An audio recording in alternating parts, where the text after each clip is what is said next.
Fala, nação, tudo bem com vocês? Eu sou o Jaime, sejam muito bem-vindos ao Jaime React, ao Konohacast. Cara, eu tô trazendo o canal do site, ele tá mandando pra gente fatos que ninguém aceita de Demon Slayer, tomara que você não seja um deles, parte 2. Então logo eu trago a parte 1, já que eu não sabia.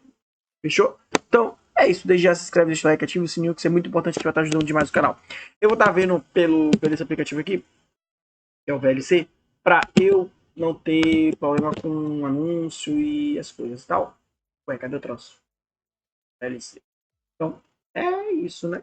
3, 2, 1, bora pro vídeo. Por mais que tenha muita gente dentro da comunidade de fãs de Demon Slayer que não goste de escutar certas verdades, que prefere fingir que certas coisas não existem, eu tô aqui pra falar a realidade, tá? Falar a realidade que muitas das vezes algumas pessoas não querem escutar. E é exatamente por isso que eu tô aqui pra trazer uma parte 2 de um vídeo recente que eu fiz no canal, que vocês curtiram bastante, que são os fatos que ninguém aceita de Demon Slayer. No caso, hoje eu separei pra vocês 7 fatos que eu peguei lá dos comentários do vídeo anterior e alguns que os membros do canal mandaram lá no Discord de membros. Então se você ainda não é membro do canal, você tá perdendo tempo. Clica no botão seja membro aqui embaixo. E já aproveita e deixa nos comentários com a hashtag fatos alguma coisa que você acha que é um fato incontestável de... O sem marca, o Uzui é o segundo Hashira mais forte. Mas a galera bota ele tipo pra nada, tá ligado? Não faz muito sentido. Sem marca, lembrando. dentro do universo de Kimetsu, mas que por algum motivo você vê que as pessoas não aceitam. Alguma coisa que você fala, pô, isso aqui é óbvio, e mesmo assim as pessoas preferem não acreditar. E deixando claro, pessoal, pelo amor de Deus. Porque, pô, tá lá, em força física, ele é no ranking feito pela altura. Em força física ele é o segundo, em velocidade ele é o primeiro. Então, sem marca, qual o sentido de colocar ele como o sétimo mais forte? Ou o sexto mais forte? Não faz muito sentido. Precisa se ofender com esse vídeo, afinal de contas é só entretenimento. Mas fazer o que, né? Eu sei que vai ter gente que vai pistolar. E lembrando também que a gente vai ter spoilers do mangá, tá? Porque não tem como fugir disso. Exatamente. Deixaram o like no vídeo, se inscreveram? Vem comigo. Olha, pessoal, eu acho engraçado gravar esse tipo de vídeo aqui, porque ele é praticamente na base do improviso. Por algum motivo aleatório, eu gosto muito de fazer vídeo assim. E também não deixa de ser engraçado eu perdendo um pouco a linha com certos comentários tão bizarros que eu consigo encontrar dentro dessa comunidade, por mais simples que a obra de Kimetsu no Yaiba seja, como muitos gostam de falar, já que é tão simples, vamos rebater algumas coisas que a gente... É, cara, é bem linear, tá ligado? O primeiro fato que ninguém aceita de Demon Slayer de hoje. Pois é, esse é um hot take que sinceramente eu acho que deveria ser óbvio dentro da comunidade e que eu vejo que muita gente usa o fato do Uzui não ter despertado a marca do caçador pra desmerecer um personagem, tentando tirar do lugar de direito dele, que é o segundo lugar. Olha lá, ó, sem marca, o miserável. Cara, sem marca, ele é mais forte que o Rengoku, que o Shinazugawa, que o Tomioka, que a Kanroji. Onde tá o nosso menino aqui, Serpentino? Cara, ele só perde pra Shinobu, tá ligado? E eu achei sinistro o Rengoku ser mais forte fisicamente que o Shinazugawa e o Tomioka. Doideira. Dentro do ranking dos Hashiras pré-marca do caçador, no caso o ranking pré-poderes especiais, né? Todo mundo já sabe que o Uzui é o segundo Hashira mais forte nesse ponto, porque o cara tem todos os atributos, é muito rápido, é muito forte, é muito habilidoso no geral, enfim, tem muita coisa pra impulsionar ele. Só que chega essa galera que não sabe nada sobre a obra e fala que o Uzui não é forte o suficiente, por isso que ele não despertou a marca. Meu querido amigo, deixa eu te falar uma coisa. A marca vai por ressonância. Muita paciência. O Tengen Uzui Hashira do Som só não despertou a marca porque você precisa passar tempo com um portador original da marca para ela poder ressoar em você e depois você despertar a marca. Além de que tem os requisitos lá de temperatura e batimento cardíaco, mas isso aí ele bateu, né? Ele deu o checkzinho na lista. Mas é aquela coisa, o portador original, no caso Tanjiro Kamado, ele despertou a marca literalmente no golpe final da luta contra o Titã. Verdade, né? Então, tipo, tem que ter a ressonância do original. Tá com a marca ativada. Que doideira. Mas é isso, na batalha do Zorro tem, o Tanjiro já tinha ativado a marca. A Mitsuri tava junto, aqui também, Então não tinha tempo possível pro nosso querido Uzui despertar a marca dele. Além de que se a gente usar um pouquinho o nosso cérebro, sabe aquela parada que tá aqui dentro da cachola, que às vezes muita gente nos comentários do YouTube esquece de usar? Gente, convenhamos, se Tengen Uzui tivesse a marca do caçador, pelo amor de Deus, a apelação que ia ser esse personagem é coisa ridícula, é fora dos padrões. E por que eu digo isso, pessoal? Porque, pelo amor de Deus, o Uzui base, sem nenhum poder extra, sem marca do caçador, monotransparente, lâmina vermelha, o cara já era um absurdo. Ele já era top 1 de velocidade de todos os Hashiras. Caraca, verdade, hein? Ranking, além de ser o top 2 em questão de força física bruta. O cara era um tanque de guerra. Imagina o poder que esse maldito de 3 esposas teria se ele tivesse só a marca do Por isso que ele tem 3 esposas. Lâmina vermelha, mundo transparente, tô falando só de marca do caçador. Seria inacreditável. E se a gente for pensar um pouquinho mais a fundo, cara, o arco do Castelo Infinito, por exemplo, ele é minimamente calculado quem luta contra quem, quantos personagens vão estar presentes em cada batalha, justamente para de alguma forma os humanos terem chance contra personagens literalmente que são demônios sobrenaturais com poderes especiais. Então imagina comigo o desbalanceamento que iria acontecer se o Uzui tivesse a marca do caçador e pudesse lutar lá dentro do Castelo Infinito. Cara, imagina a confusão que isso ia gerar, principalmente pra autora, né? Ia ser muito mais complicado dividir cada tarefa e as batalhas por si só. Então quando a gente pensa nisso tudo, cara, é muito óbvio o motivo do... Tanjiro, Uzui e Tomioka contra a casa seria cinema, tá? Acho que a casa... teria dificuldade. Porque esse personagem não ganhou esse aumento de poder. Ele seria tão apelão quanto o próprio Gyomei ou até mais. Mas isso a gente entra numa outra história, vamos pro próximo hot take. O segundo fato que ninguém aceita de Demon Slayer, ou não digo ninguém, vai, pelo menos algumas pessoas por aí que não sei por que elas não aceitam.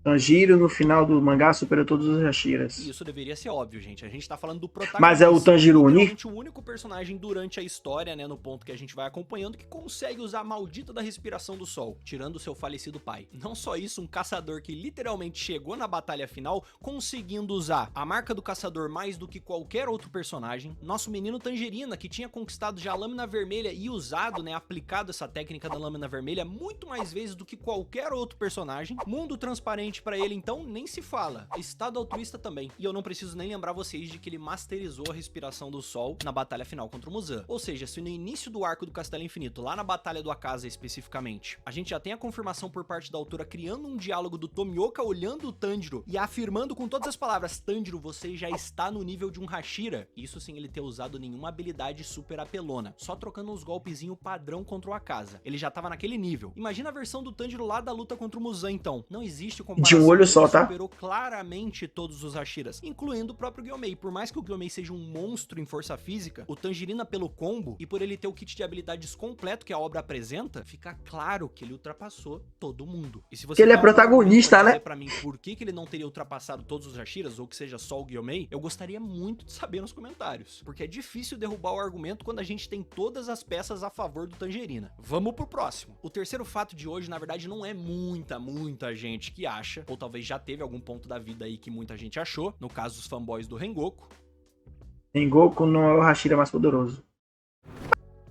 Cara, isso deveria ser uma parada tão tranquila, não é possível que a gente tem que perder tempo, mas tem que perder energia. Rengoku é? Não, pô. E eu vou te dizer, tem muitos, principalmente lá no Tico-Teco. A quantidade de pessoas, ou melhor, fanboys do Rengoku, que acham na cabeça deles que ele é o Hashira mais pica de todos, é inacreditável. Não faz sentido, pô. E eu não sou hater do Rengoku, não. Eu já quero tirar o meu da reta. Adoro o Rengoku, é um baita personagem, eu gosto demais Sim. dele. Eu tenho literalmente tatuado cara, no meu peito. O Rengoku, ele mesmo fala que ele não tem todas as habilidades completas da respiração das chamas, porque o pai dele desistiu de treinar ele por causa do falecimento da sua mãe. Ele teve que treinar sozinho, indo usando um livro chamuscado que o pai dele botou fogo. Então, tipo, tá ligado? Ainda não tinha totalmente aquele refino. Tanto que o Akaza fala, o seu refino com a espada é gigantesco. E se ele tomasse aquele ataque do Akaza, acho que é o Hakai Satsu Hashin, não sei o que lá, Hanzanko, que o Tomioka segura a Kunagi, meu amigo, o Rengoku não ia ter o que fazer. Peito a frase dele, incendei seu coração. Eu tenho a katana dele, eu gosto demais desse homem. Mas ele não é o Hashira mais poderoso. Não é nem o mais forte, não é nem o mais rápido, não é nem o mais... Ele é o terceiro mais forte. O grande motivador de algumas pessoas, dos fanboys, né, acharem que ele é o cara ou mais pica, é justamente porque a luta dele contra o Akaza foi muito romantizada no anime. O que eu quero dizer com ela ser romantizada? É porque no anime acaba passando uma sensação inicial pra gente de que o Rengoku teve alguma chance, quando ele nunca teve. Por um momento minha voz até virou do David Jones, e eu não tô entendendo. Eu já li todo o mangá. O Akaza literalmente lutou a luta inteira brincando, e isso fica claro pra quem lê o mangá, ainda mais porque no mangá é mais rápida ainda a luta, né? Porque se é o Akaza na luta contra o Tanjiro e Tomioka, acabou o Rengoku. Uma sensação óbvia de que ele foi humilhado. O Rengoku nunca teve chance de vencer do Mano Akaza. Ainda mais que o Akaza, boa parte da luta, ficou tentando convencer o Rengoku a se tornar um Oni. Até inclusive quando ele perfurou tranquilamente o estômago do Rengoku. Então, tipo assim, não tem argumento plausível pra sustentar essa tese. base. Eu ainda sou generoso e digo que o Akaza tava ali a 50% do poder máximo dele contra o Rengoku. Nem 50. Sinceramente, tem gente, inclusive, que 20. diz que ele tava uns 30, 40, mas eu vou dar 50%. E assim, pessoal, eu ainda não assisti o primeiro filme do Castelo Infinito pirateado aí, como muita gente já assistiu pela internet. E pelo que a galera que já viu o filme tá dizendo por aí, se você já assistiu, você pode até comentar sobre isso, estão falando que depois desse filme realmente não vai ter argumento nenhum no mundo pra sustentar de que o Rengoku era Eu mais forte assisti, que o meu amigo. Goku, por exemplo. O meu amigo, cara, o ataque dele, o Hanzanko, que ele dá no Tomioka, ainda dá no Tanjiro, meu amigo, é sinistro demais, cara. Não tem como o Rengoku tancar. O Tomioka tancou e ainda levou dano. O Tomioka tocou 80% do ataque, ainda levou dano. Imagine o Rengoku. Porque o nosso menino Tommy brilha e demais, ele ganha o destaque que ele merece nesse filme, provando que tudo que ele já fez no mangá realmente é a verdade. Vamos pro próximo fato que ninguém aceita. O próximo fato que eu vou falar pra vocês, ele é um pouco confuso, então presta muita atenção porque eu vou explicar ele direitinho.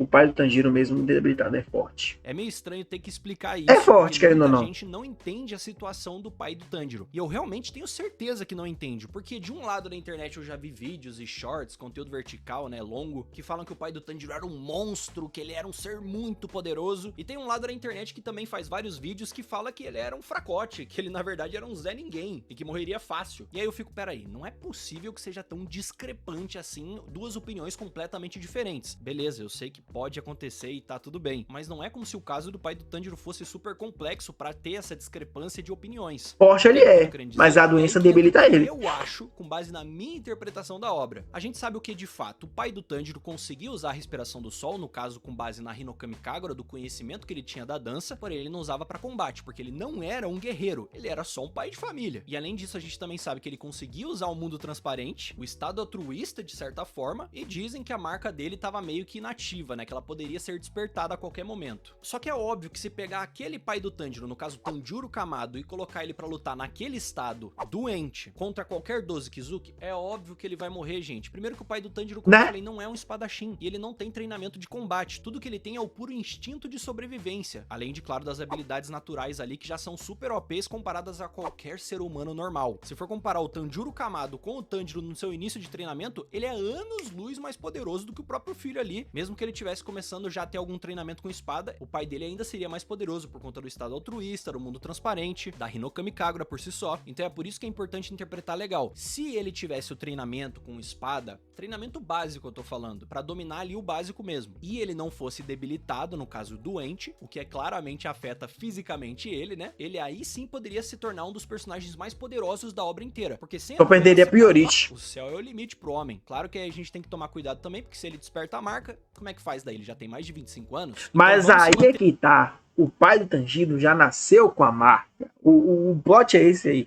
Tanjiro e o pai dele nasceram com a marca. Tá bem ali, ó.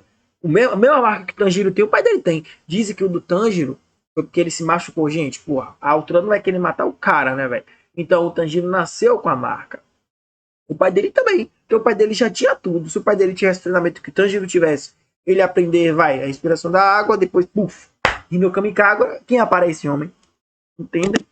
Ter sem marca, com mundo transparente ativo, estado altruísta e Hinokami Kagura, que já tá de bom tamanho, viu, senhor Tanjiro? Não quero ver você falecer de novo nessa timeline multiversal. Entenderam tudo que eu quis dizer? O pai do Tanjiro... E olha que eu não duvido nada dele despertar a lâmina carmesim. Não é fraco, de forma alguma, pelo amor de Deus, cara. Ele é especial só por tudo que ele já consegue fazer, mesmo doente. Imagina se não fosse doente. Porém, é claro que ele não daria conta de certos adversários mais fortes, como posições altas das luas, e até de vários dos inferiores, justamente por conta de não ter uma Nichirin, que é a arma que mata os demônios, e por não ter o treinamento básico com uma espada, apesar de ele saber manusear uma arma pra atacar, como a gente viu ele usando uma machadinha pra decepar um urso com a maior facilidade do planeta. Tá esclarecido o assunto sobre o Tanjiro? Urso gigantesco. Deixa nos comentários o que você acha sobre o assunto envolvendo o pai do Tanjiro. Por favor, quero muito saber a opinião de vocês, pra ter certeza de que não é tão discrepante assim um lado pro outro. O quinto fato que parece que tem muita gente que não aceita de Demon Slayer, e esse realmente era muita gente que eu já vi na internet. Gyutaro não é mais poderoso que o Gyo. Eu já citei isso lá no meu vídeo das mentiras que já te contaram provavelmente Demon Slayer. Mentira essa que eu só vou relembrar rapidamente aqui, que são as pessoas falando que o Muzan teria dito que o Gyutaro tinha potencial pra ser o Lua Superior 4. As pessoas simplesmente inventaram essa fala, porque ela não existe. Então a realidade é, o Gyutaro está na posição que ele tem que estar. Lua Superior 6, e acabou. E por que eu digo isso? Eu não tô nem aí pra galera que fala, ah, mas o Gyutaro é muito melhor do que o Gyoko. E daí, pô, o que isso tem a ver? E deixando claro, eu concordo, eu também acho o Gyutaro um Lua superior melhor do que o Gyoko, mas isso não tira o fato de que as pessoas romantizam o Gyutaro por conta da sua agressividade. O jeito que ele se porta em combate, com toda a agressividade que ele tem, não justifica ele ser mais poderoso que o Gyoko só por causa disso. Então, até porque o veneno mortal que o Gyutaro tem, o Gyoko também tem. Só que o Gyoko tem uma arma mais poderosa do que o próprio Gyutaro, que é a habilidade Hit Kill que ele tem de transformar as coisas em peixe. O cara literalmente tem uma habilidade Hit Kill. Isso por si só, se fosse em qualquer outro personagem, já seria o suficiente. Mas como o Gyoko é um personagem tão bobão, tão tosco, que a gente olha e fala assim, não é possível que você é o Lua Superior 5. As pessoas querem desmerecer ele pra impulsionar o Gyutaro. Tá vendo como uma coisa não tem nada a ver com a outra? Que bicho Sim, feio. O Gyoko é um bobão. Sim, o Gyutaro é muito maneiro, mas isso não é argumento pra impulsionar um e abaixar o outro. O Gyutaro tá na posição que ele tem que tá. E se você quiser ver um vídeo que eu fiz destinado a só esse assunto, dá uma olhada nos cards, nos vídeos relacionados por aí. Bora agora pro sexto fato. Olha, eu acho, sinceramente, de coração, não, de verdade. Essa é forte. É óbvio, né? Eu acho que você que tá vendo aí também sabe disso, né? Porque, gente, se a gente for pensar em feitos, poderes, lutas, destaque mesmo, o Inosuke tá abaixo do Zenitsu e do Tanjiro em todos esses quesitos. Se a gente for pensar em feitos e lutas, né? Tudo meio que atrelado junto, o Inosuke nunca venceu nenhuma luta importante sozinho. Nunca solou nenhum inimigo, assim, muito forte. E ter desempenhado um papel que é unicamente por exclusividade da sua força, do seu feito, do seu potencial, vencer um demônio muito forte, isso nunca aconteceu. A luta contra o Doma, por exemplo, o Inosuke e a Kanao só conseguem derrotar e cumprir o feito de vencer uma Lua Superior 2 por conta do sacrifício da Shinobu de ser absorvida pelo Doma e assim deixar ele nerfado por conta do veneno. Se não fosse o sacrifício da Shinobu, o que teria acontecido? O Doma teria matado o Inosuke e a Kanao. Todo mundo sabe disso. E além do Doma, o ponto mais alto que o Inosuke teve foi batalhar um tempinho lá junto com os meninos e os outros caçadores contra o Muzan. Só que ele também não fez nada super incrível. Ou eu tô errado? Se você tem algum... O Banai que pegou todo o protagonista pra ele. Em questão de poderes, pelo amor de Deus, eu também não preciso comentar, né? Beleza que o Zenitsu também não alcançou marca do caçador, lâmina vermelha, mundo transparente, muito menos estado altruísta. Enquanto o Tanjiro alcançou tudo isso e masterizou tudo praticamente, o Inosuke também não teve nenhum poder extra. Nada de marca do caçador, lâmina vermelha, não sobrou nada. Seria massa a marca dele, tá? Então isso é algo que pra mim é muito claro. Agora, né, velho? A altura aí sacaneou, porque Zenitsu e o Inosuke deveriam ter sim as marcas dos caçadores, porque conviviam com o Tanjiro, treinaram com o Tanjiro, e quando o Tanjiro ativou, eles também estavam do lado do Tanjiro. Fora que eles estavam do lado dos outros caçadores que tinham as suas marcas ativadas na luta contra o Muzan, fora o Tanjiro. Então era bater Kanao com sua marca, Zenitsu com a marca, Murata com a marca, Inosuke com a marca. Mas é isso. Tá abaixo no nível de poder comparado ao Zenitsu, que conseguiu solar um Lua superior sozinho, por mais que seja o Kaigaku, e ainda tendo uma respiração que ele tem menos formas pra se usar em combate, comparado à respiração da besta, por exemplo. E eu nem vou citar o Tanjiro aqui, porque eu acho no mínimo insano alguém achar talvez o Inosuke mais poderoso que o Tanjiro. Zenitsu e Inosuke a gente ainda consegue discutir, mas eu acho que ele tá abaixo dos dois. Então daí que vem, né? O Inosuke é o mais fraco do trio principal. E lembrando, vocês podem discordar, principalmente dessa questão Zenitsu e Inosuke, mas deixe seus argumentos aqui embaixo. E agora vamos pro último fato de hoje, a última parada que tem muita gente que tem uma dificuldade enorme em aceitar dentro da história, dentro da obra de Kimetsu no Yaiba. Bora lá. Nezuko Seides. Presta muita atenção antes de me apedrejar, beleza? O que é o lance? As pessoas, elas reclamam da Nezuko não ter participado da batalha final, né? Mas faz sentido, pô. Como assim? Que ela foi deixada de lado, né? Só que aí eu te pergunto, tá bom, vocês querem a Nezuko na batalha final? Pra quê? Coloca ela lá na batalha final. O que ela ia fazer? Me diz nada. Exatamente o que a Nezuko, que nesse ponto da história tá meio que se transformando em humana novamente, por conta das drogas da Tamayo e da Shinobu, o que essa Nezuko faria no campo de batalha, ou até mesmo pior, dentro do Castelo Infinito? Me diz, não, por favor, vai. Eu te dou 5 segundos. Vai.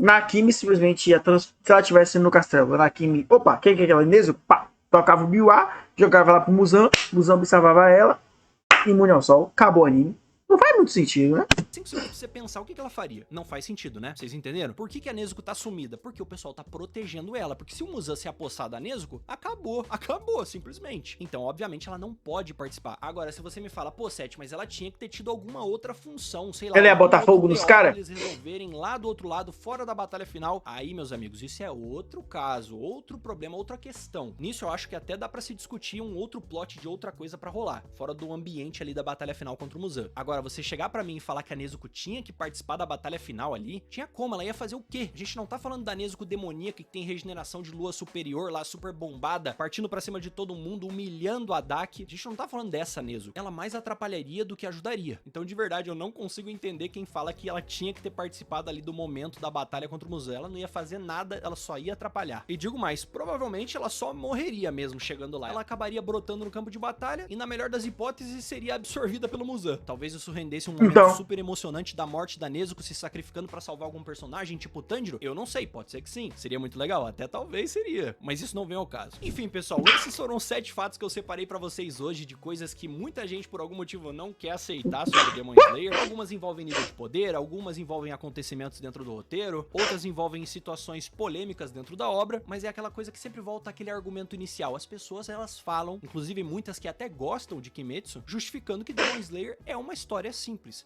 Mas é algo linear. Tem tanta coisa que as pessoas não conseguem... Porque nego não quer aceitar, pô, é simples. Elas interpretam e sabem a resposta, mas elas gostam de modificar a narrativa pra fazer jus ao que elas acreditam. É complicado, né? É difícil chegar numa resposta. Enfim, eu espero que vocês tenham gostado. Deixa nos comentários com a hashtag fatos, outros fatos que você aí conhece sobre Kimetsu pra eu trazer num próximo vídeo, se esse vídeo aqui performar bem. E se alguém se ofendeu, gente, é o que eu falei, é entretenimento. Calma, eu não perdi a linha tanto assim. Então é isso aí, galera. Eu vou ficando por aqui. Um abraço, até mais e falou! Cara, adorei. Vídeo autoexplicativo. O site acho que é um dos grandes canais que falam muito sobre Demon Slayer. Tanto que ele cresceu em si com o assunto de Demon Slayer. E, cara, ele foi sincero, a verdade seja dita. A casa brincou com o Rengoku, o Nezuko. Ia fazer o que ali? Nada. Então é isso, pô. Tanjiro, ele não se tornou o mais forte de toda a obra. Porque tem o Muzan, tem o Yoichi, mas ele, Oni, sim, ultrapassou o Muzan. Mas, cara, é algo linear. A obra é algo linear. Dá pra entender rápido e dá pra sacar. A obra passa em si que pra você ser forte, você tem que ter um corpo forte, ter um treinamento super rígido pra ter aquele corpo forte. Quem são os caras do corpo mais forte? O Zui e o Himejima. Depois vem o Rengoku. Tipo, caraca, vem um Rengoku. Velocidade, o Zui. Porque, pô, a autora também não quis colocar toda essa galera assim lá no arco final pra não ter peso. Porque a verdade é dita, vai. Kokushibo já foi contra 3 Hashiras e 3 Hashiras e um auxiliar. Toba, o Hashira e 2 auxiliares. Tanjiro, o Hashira, o protagonista e o Hashira. A lua 4, 5, 6 já tinha ido embora. Se juntasse todas as luas e todos os Hashiras marcados, cara, seria uma luta extraordinária. E no final ainda teria o Muzan. Então seria um bagulho sinistro demais. Fechou? Então esse é o vídeo. Se inscreve, deixa o like no vídeo e ativa o sininho. Fechou? Até a próxima. Fique com Deus.